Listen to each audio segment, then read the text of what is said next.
mudah-mudahan di tahun ini kita semakin baik lagi, tetap diberikan kesehatan oleh Allah, diberikan kemudahan dalam segala urusan kita, diberikan kecukupan rezeki kita, barokah, bahagia sekeluarga, dan tetap beriman kepada Allah Subhanahu wa taala sehingga menuai bahagia dunia dan akhirat kita. Amin ya rabbal alamin. Al-Fatihah. A'udzu billahi minasyaitonir rajim. Bismillahirrahmanirrahim. Alhamdulillahirabbil alamin arrahmanir rahim maliki yaumiddin. Iyyaka na'budu wa iyyaka nasta'in ihdinas siratal mustaqim. Shiratal ladzina an'amta 'alaihim ghairil maghdubi 'alaihim waladdallin. Amin. Shalawat beserta salam kita haturkan kepada Nabi Agung Muhammad sallallahu alaihi wasallam. Baik jamaah sekalian, kemarin kita sudah mengkaji surat Taubah ayat 28 tentang hakikat najisnya orang-orang kafir, orang-orang musyrik. Najis dalam arti kotor akidah mereka, karena akidah mereka tercampuri dengan kesyirikan, dengan sesuatu yang dibenci Allah karena menyekutukan Allah Subhanahu wa taala. Ya, sehingga tidak boleh mendekati Masjidil Haram ya. Dan juga kita diharapkan untuk tidak menggantungkan ya, ekonomi dengan mereka. Ini juga mengajak kepada kita bahwa umat Islam harus mandiri, umat Islam harus benar-benar untuk meningkatkan kualitas etos kerjanya, meningkatkan taraf hidupnya dengan senantiasa tetap berpegang teguh kepada tali agama Allah Subhanahu wa taala. Maka di ayat 29 Allah menegaskan qatilul ladzina la yu'minuna billahi wala bil yaumil akhir wala yuharrimuna ma harramallahu wa rasuluhu wala yadinuna dinal haqqi minal ladzina utul kitab hatta yu'tul jizyata 'an yadin wa hum saghirun ya. Jadi pada saat itu Rasulullah datang di tengah-tengah mereka, di tengah-tengah kaum musyrikin, di tengah-tengah banyak manusia di kota Makkah. Ternyata di antara mereka orang kafir, orang musyrik, orang-orang Yahudi itu ahlul kitab tidak kemudian beriman kepada Allah, tidak kemudian mengakui kerasulan Nabi Muhammad sallallahu alaihi wasallam, sehingga diperintahkan oleh Allah qatilul ladzina, perangilah orang-orang la yu'minuna billah, yang belum juga beriman kepada Allah. Disuruh beriman enggak mau beriman, dikandani ngeyel ya, tapi memusuhi Rasulullah ya, maka disuruh memerangi. Wala bil yaumil akhiri, dan juga tidak mau beriman kepada hari akhir. Wala yuharrimuna ma harramallah, dan juga tidak mempedulikan sesuatu yang diharamkan oleh Allah ya, tidak mau meninggalkan sesuatu yang dilarang oleh Allah wa rasuluhu, dan juga diharamkan, dilarang oleh Rasulullah sallallahu alaihi wasallam. Wala yadinuna dinal haqqi, dan mereka tidak mau beragama dengan agama yang benar, yaitu masuk agama Islam. Jadi mereka tetap kepada agama mereka, kekafiran mereka, kemusyrikan mereka ya, sehingga dengan demikian mereka, karena permusuhan mereka kepada umat Islam, kepada kaum mukminin, maka kemudian oleh Allah disuruh memeranginya ya. Mereka tidak mau beragama minal ladzina utul kitab, yaitu dari orang-orang ahlul kitab ya. Jadi mereka itu disuruh memerangi, dan mereka yang tidak melawan, jadi maka hatta yu'tul jizyata, sehingga mereka memberikan pajak. Jadi begini, ada kafir namanya kafir harbi, ada namanya kafir zimmi. Yang kafir harbi berarti kafir yang memang memusuhi Rasulullah, memusuhi agama Allah, maka wajib untuk qatilul ladzina la yu'minun ya, wajib untuk diperangi. Tapi yang kedua adalah kafir zimmi, kafir yang bisa hidup berdampingan dengan kaum muslimin ya. Maka kafir yang bisa hidup berdampingan dengan kaum muslimin ini tidak boleh kita musuhi, apalagi kita perangi. Nah ini harus diperhatikan. Jadi tidak kemudian Islam ini terkesan main perang-perangan, tidak. Jadi kaum muslimin Rasulullah disuruh berperang itu ketika Rasulullah diserang, diperangi oleh mereka. Seperti itu. Kalau mereka bisa berdamai, berdampingan dengan kaum muslimin, ya, maka di situ ada aturan-aturannya, termasuk aturannya hatta yu'tul jizyata. Ya, aturannya adalah membayar pajak. Jadi untuk sesama muslim itu diwajibkan membayar zakat, ya, atau sedekah bagi yang belum memenuhi syarat rukunnya zakat. Maka bagi orang kafir yang hidup di tengah-tengah kaum muslimin diwajibkan membayar pajak. Itu seperti itu. Nah, tapi di Indonesia ini karena negaranya negara Pancasila, ya kita tidak boleh membantah. Aku zakat kok ya wajib bayar pajak. Ya, harus dibedakan. Yang zakat itu urusannya dengan keislaman kita, sedangkan untuk pajak itu dalam konteks berbangsa dan bernegara. Ngoten lho. Nggih. Wis hadirin rahimakumullah, hatta yu'tul jizyata ayyatin, ya, yakni dengan patuh, menyerah.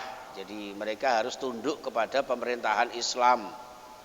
Mereka tunduk kepada kepemimpinan Rasulullah sallallahu alaihi wasallam. Wahum shaghirun, mereka harus merasa rendah. Jadi harusnya umat Islam itu ya'lu wa la yu'la alaih wa antumul a'laun. Kalian itu umat Islam adalah kaum yang tertinggi. Harusnya yang kita perlakukan mereka ahlul kitab, terutama yang tidak beriman kepada Allah dan Rasulullah, mereka itu wahum shaghirun. Mereka itu harus kita anggap kecil, remeh, seperti itu. Maka di dalam satu hadis disebutkan la tabda'ul yahuda wan nasara bis salam. Ini loh Pak, ini juga dalil kalau jenengan dilarang mengucapkan selamat kepada mereka. Selama selamat itu mengandung kemusyrikan. Tuh. Monggo terserah itu yang bawa tumpukan uang apa itu dengan sombongnya.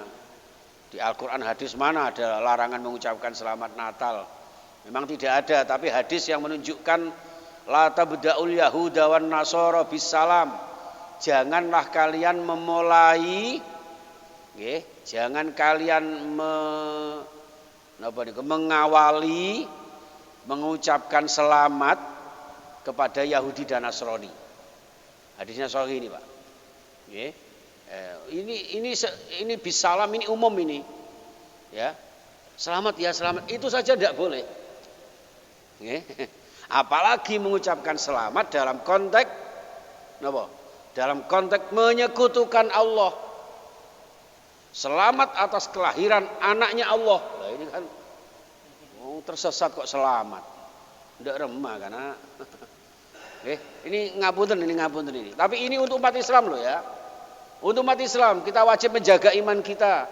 Ini kok masalah persatuan kesatuan, wajib umat Islam menjaga kebersamaan. Karena kafir di Indonesia itu kafir yang zimmi, kafir yang bisa hidup berdampingan dengan kita. Walaupun katanya sekarang tidak boleh mengatakan kafir. Memang kafir ya, bahasanya Al-Quran seperti itu. Seperti itu. Tapi ini maksudnya tidak ngelokkan orang lain. Gitu loh. Nek kul ya ayyuhal kafirun, ya katakan wahai orang-orang kafir. Lalu terus diartikan apa? Wahai orang-orang yang api-api, masa begitu? Wong itu memang kafirun. Yang penting niat kita tidak menghina orang lain. Maksudnya membedakan al-furqan antara hak dan batil, antara halal dan haram. Itu Islam itu seperti itu. Uzila fihil Quran hudal linnas wa bayyinatin minal huda wal furqan, itu seperti itu. Ngoten, Pak. Jadi bisalam ini saja dilarang. Sebaiknya dihindarkan, Pak. Ya, walaupun juga ada beberapa hadis, ya, beberapa ijma ulama yang ketika karena juga kita bertetangga, berkawan, berteman dengan orang non muslim, ya sudahlah, misalnya selamat atas kesuksesan dan sebagainya. Ya. Tapi kalau sudah selamat atas kelahiran sebagai bagian dari Tuhan, nah ini loh. Ini yang merusak iman kula jenengan. Sampai di sini la tabda'ul yahuda wan nasara bisalam. Jangan memulai dengan salam. Nah, wa idza laqitum ahadahum fi tariqin. Nah, kalau kemudian antum semua, Anda semuanya ketemu dengan mereka fi tariqin dalam suatu perjalanan, simpangan, papasan, ketemu, apalagi jalan bareng ngoten nggih. Itu ternyata di sini apa? Fattarruhu ila adyaqihi. Ya, mau coba Pak. Maka napa niku fattarruhu itu padha karo ngeten. Apa ya? Dempeten. Apa ya? Dempeten ila adyaqihi, kepada tempat yang paling sempit. Jangan beri kesempatan mereka untuk menguasai perjalanan itu. Bayangkan Pak. Ya, itu hadis Rasulullah ini. Ini kalau diterapkan, ini maksudnya apa? Bagi orang Yahudi, Nasrani terutama yang memusuhi Islam, jangan beri kesempatan leluasa kepada mereka untuk kemudian memberikan propaganda kepada kita. Nah, ini maknanya sangat dalam sekali, Pak. Ya, ngapain ucapan selamat itu enggak apa-apa, selamat. Itu cara-cara mereka untuk membuat umat Islam itu galau kepada ajarannya. Seperti itu. Hati-hati, dan itu biasanya mahjubun bil muslimin. Bisa jadi mereka memakai tangan-tangan sesama muslim. Itu Pak. Ya. Kemarin Ustaz Khalis ketika saya perjalanan ke Lumajang bersama pimpinan Surabaya Sidoarjo ACT, itu luar biasa pandangannya. Berbicara masalah penjajahan di Indonesia 350 tahun. Itu ternyata dalam sejarah itu sebetulnya Belanda itu secara yuridis formal itu tidak menjajah Indonesia. Hanya bagian dari negara Belanda yang namanya VOC itu kan kelompok pedagang-pedagang. Itu aja yang kemudian memonopoli perdagangan itu sehingga mengambil hasil kekayaan Indonesia diperdagangkan atau dibawa ke negeri mereka. Nah, kenapa kok bisa Indonesia merasa terjajah? Justru oleh bangsa Indonesia sendiri yang kadang-kadang menjadi ngapunten kacong-kacongnya Belanda. Itu nek orang ngarani ya londo-londo ireng itu sing justru malah ini. Lah Islam juga begitu. Bisa jadi Islam itu ya tidak dirusak oleh orang lain. Ya, umat Islam sendiri, Pak. Persatuannya tidak ada. Saling menjelekkan satu dengan yang lainnya. Seperti itu. Sehingga orang yang tidak berkapasitas ya karena merasa punya popularitas ya berbicara semaunya, akhirnya kan syariat Islam ini bias. Itu. Orang yang pegang teguh syariat Islam dikatakan radikal, garis keras, ya dan seterusnya. Ini jamaah sekalian rahimakumullah, para pemirsa yang ada di media sosial kami, ngapunten, ini saya sampaikan demi ayat ini benar-benar Allah menunjukkan ketegasan kita sebagai seorang muslim, wa antumul a'launa, kalian adalah orang-orang tertinggi derajatnya di sisi Allah Subhanahu wa taala. Kalau memang orang-orang non-muslim, orang-orang kafir, orang-orang musyrik, Yahudi, Nasrani, Ahlul Kitab bisa berdampingan dengan kita, maka kita wajib menjaga kerukunan antar sesama.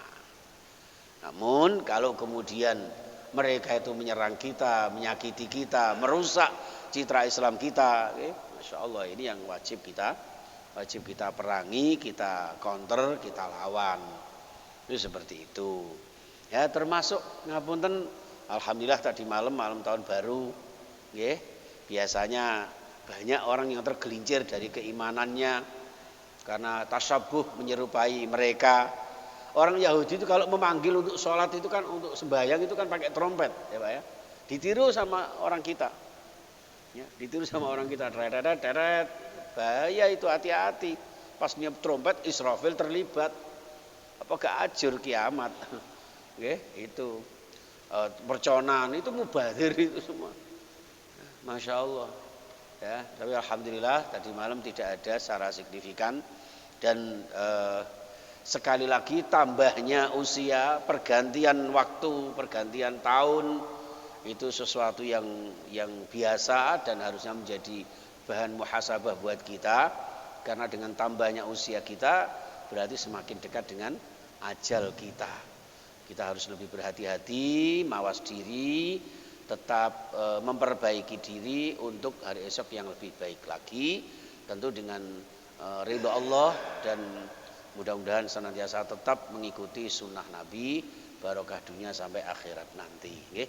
Amin ya rabbal alamin. Baik, saya kira itu. Bismillahirrahmanirrahim. Allahumma shalli ala Muhammad wa ala alihi washabihi ajmain. Alhamdulillahirabbil alamin. Allahumma ighfir lana wa liwalidina warhamhum kama rabbawna shighara. Ya Rabb, ampuni dosa-dosa kami, dosa-dosa ayah bunda kami, seluruh jamaah kami, pemirsa dan seluruh keluarga kami. Ya Allah, berikan kami bahagia fid din wa dunya wal akhirah. Cukupi rezeki kami, lancarkan usaha kami, lapangkan ya Allah rezeki kami dengan rezeki yang halal barakah, rezeki yang bisa kami gunakan ibadah istiqomah, membina rumah tangga yang sakinah mawaddah warahmah, membina putra-putri kami sholih sholihah ahli ibadah berakhlakul karimah. Mudahkan kami berziarah ke Makkah Madinah. Ya Allah, berikan kehidupan kami kehidupan yang bermakna dengan pergantian tahun apapun. Ya Allah, mudah-mudahan Engkau berikan kami panjang umur, sehat walafiat, umur yang barokah, umur yang bisa kami gunakan untuk beribadah istiqomah, bertaat kepadamu ya Allah, dan berikan kami kesembuhan segala penyakit kami dan segala penyakit saudara-saudara kami, anggota keluarga kami, dan berikan hidup yang sekali ini hidup yang istiqomah, suatu saat meninggal husnul khatimah. Rabbana atina fid dunya hasanah wa fil akhirati hasanah wa qina adzabannar. Wa sallallahu ala sayyidina Muhammad wa ala alihi wasallam. Walhamdulillahi rabbil alamin. Subhanakallahumma wa bihamdika asyhadu an la ilaha illa anta astaghfiruka wa atubu ilaik. Assalamualaikum warahmatullahi wabarakatuh.